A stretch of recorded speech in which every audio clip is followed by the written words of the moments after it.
right in. Who here voted for Kevin? That's more people than the people who like food. Okay, and if you don't know what I'm talking about, that's okay. I'm going to explain, and you are in for a treat. Funny story, Kevin was supposed to be here today. His car broke down in McDonald's. Thanks a lot, Globalized Food. But praise be to God, he made it here today. Kevin, can you stand up? This is my friend Kevin. Hi. That's Kevin. Kevin's been my friend since the first grade, and we're two peas in a very small pod. People compare us to Phineas and Ferb. And that's Kevin, so. There's Kevin. There's Kevin holding some silverware. Kevin hard at work. I just realized that he doesn't like to smile much. There we go. Okay. So Kevin, my best friend, Kevin. Let's go around and offer Kevin. Alright, that's the first half of my presentation. And the second half is about frozen yogurt. The secret frozen yogurt chain that I'm going to be talking about is the Skinny Dip frozen yogurt bar. And I'm sure many of you have been to Skinny Dip. It's the most popular froyo chain in Hampton Roads. But you've all seen these frozen yogurt shops around besides Skinny Dip. Whoops. Key West is actually right. We could walk there right now if we wanted to. These are just some other ones I know of in Virginia Beach. Yo Mama is my preferred store. And I want you to notice how all of these logos, almost all of them use green and purple as their colors. And that's something that I've noticed with these frozen yogurt stores, that they try to appeal to this kind of hip, young mentality, and they're trying to catch your attention as a youngster. And something that the Skinny Dip frozen yogurt bar did, as kind of this attention getter for their customer base, is they made this Facebook poll. Every month they do a Facebook poll where they, on Facebook you can ask a question and people can answer it with pretty much any answer they want. And Skinny Dip did a poll.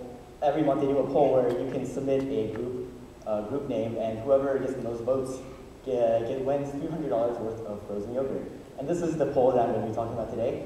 Win a catering event worth $300 when your group gets the most votes. And they were very kind of vague on this actually. I took group to meant any association of more than 2 people. So I put Kevin's whose birthday party in as a group. And so the day of November 8th, Kevin's birthday was coming up in December, and this whole thing happened November 18th. So, and every time you vote in this poll, this thing pops up on your friend's newsfeed. And that's how I found the poll at first. Was someone from Princess Anne High School voted for Princess Anne High School. And notice how the top competitors in this poll are Princess Anne High School, Ocean Lakes High School, and eventually Kevin Cruz. So this is my initial conversation with Kevin. I was like, dude, I should put your name in for this poll. It'd be so funny, right? And Kevin's like, haha, okay, do it. So I did it. I put his name in, and it was, this was a joke. It was whimsy. We were having fun. I put this post on my wall so people would know about it. Go vote for Kevin. And 10 likes, 2 comments, yeah.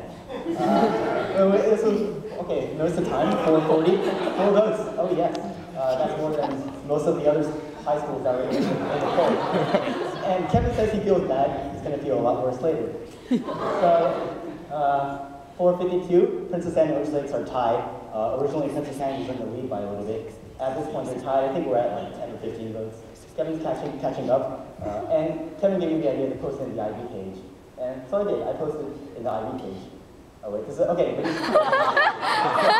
So something one of our friends did, his name's Ricky Costa, he goes to Ocean Lakes, which is funny, he goes to Ocean Lakes, which is one of the main competitors in the poll. He made this, he saw what we were doing, he thought it was funny. Yeah, I bet he was thinking like, there's no possible way that I'm doing it, I'm just gonna make this for fun. And it was Kevin, a dolphin, some person, just telling me to vote for Kevin.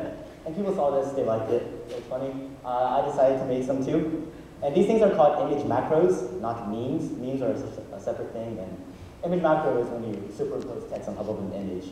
And see, I put the Kevin. That's actually another person's birthday cake. And he's here too. Steven was another integral part of this campaign. This is another macro I made. I tried to find just the most heart-wrenching, sad photo of Kevin I could. It's kind of hard, actually. And so I started to get a bit more audacious with my campaigning at this point because Oh, I soon realized that I was actually, this was a campaign. We were basically, running Kevin for an office. So I made this post in several different group pages. I started with IB class of 2014. This was the one I made in my own, I went to governor school for summer, and this was the post I made in my governor school page. So I went around to all these groups, Facebook groups, because Facebook lets you associate yourself with other friends in groups. And this was the one I made in my governor school group.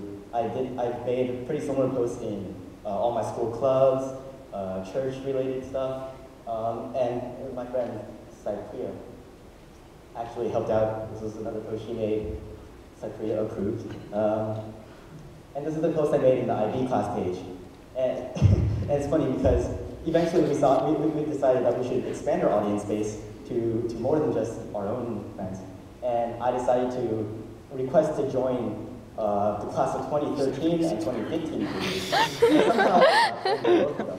I think Sharon let me into the class of 2031. Natasha, did you let me into the... But yeah, so I even got into the Ocean Lakes class page. and I made a post there too. And 6:49 p.m., we are actually at 100 votes, and we're getting traction. And as I'm reading through these blogs, when I was making this presentation, I see that Kevin and I are getting more and more excited as time goes on. And 6:15 p.m., we're at 100, we're at around like 80, 90 votes, and PA and Ocean Lakes are tied again. And so for some reason we were talking in percentages. And Kevin actually at this point started to doubt me. Throughout the whole campaign, people were doubting me, saying, oh, there's no way Kevin could win, this is funny, and it's, it's exciting, but there's no way Kevin could actually win, right? But no, I was intent at this point. I'd gone too far already, I was not going back. So I got very aggressive with my campaigning at this point. There's some mudslinging in there. And then it's 8:02, skip forward a couple hours. Kevin's regaining his confidence. We are 80-some behind the other high schools. Ocean Lakes is in the lead. And then we decided that we'd make flyers. This is the flyer that we passed out in school. Some of you may have seen it. I gave it to Ms. Cosmano, actually, and she put it up on the class of 2014 bulletin board. We were very excited when we saw that. And I want to point out some things I put in this flyer. Look at this link down here. The link to the Facebook poll was like facebook.com/event/poll/24608 something. And of course, no one wants to type that into your address bar. So there's something called a link shortening service, which is where you paste in some ridiculous link, and you get out this cute little link that you can just type in really good. This is the bit.ly, the service I used, and see there's the Kevin group page. Another thing I used on this flyer was this QR code. And QR codes are scannable codes. They make smartphone apps for them, and you can actually aim your camera at the code, and it will take you to a website. And of course, I linked this to the Facebook poll. You can actually do it right now if you want to. I'll give you some time to do that. And these are just some of the tools that we're using. These are some of the tools we're using to spread the word about Kevin outside the internet in the real world. Got it, Ms. Wood? Okay, I'm gonna go on.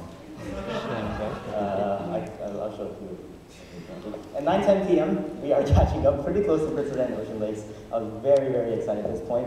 We were getting pretty close, but we had to go to Applebee's for dinner. My parents last year got into American food somehow, and they said, that night they're like, November 18th, let's go to Applebee's, the epitome of American fine dining. We went to Applebee's, this was at around like 9:30, and as everyone knows, at Applebee's you get half off appetizers after 9:30. So we got some mozzarella sticks.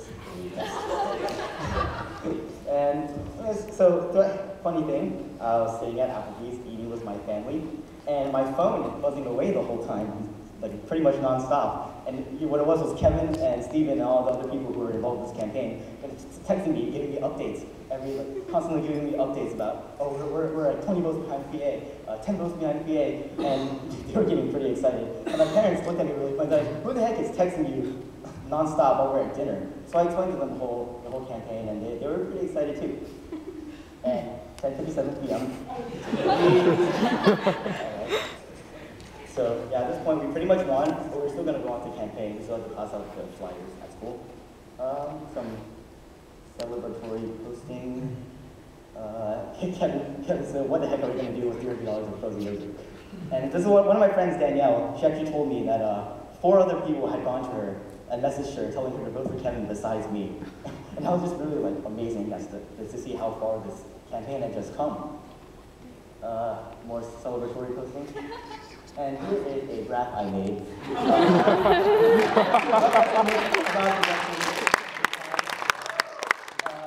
Plus or minus 450 votes, plus or minus 30 minutes. You can see at the 11 o'clock is when we took the lead, and percent ocean wager is kind of coming up. And our final total was 430 votes to Princess Anne Ocean Lakes, around 330. Right now, and it's still up. I don't know if they ever take it down or not. So yeah, that is the story of how Kevin won 2 colors of frozen yogurt.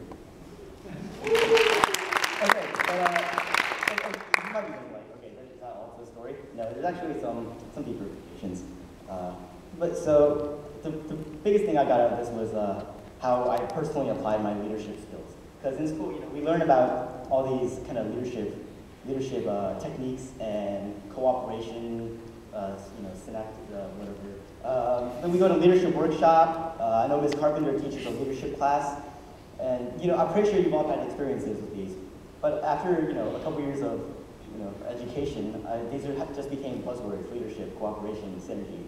But doing this campaign was really a kind of way for me to apply these skills in a tangible way. And there's just some examples of the skills I used. Emotional appeal. These posters, these image macros, I'm trying to convey Kevin in the most curious, innocent way. Try to get some sympathy for him, which worked.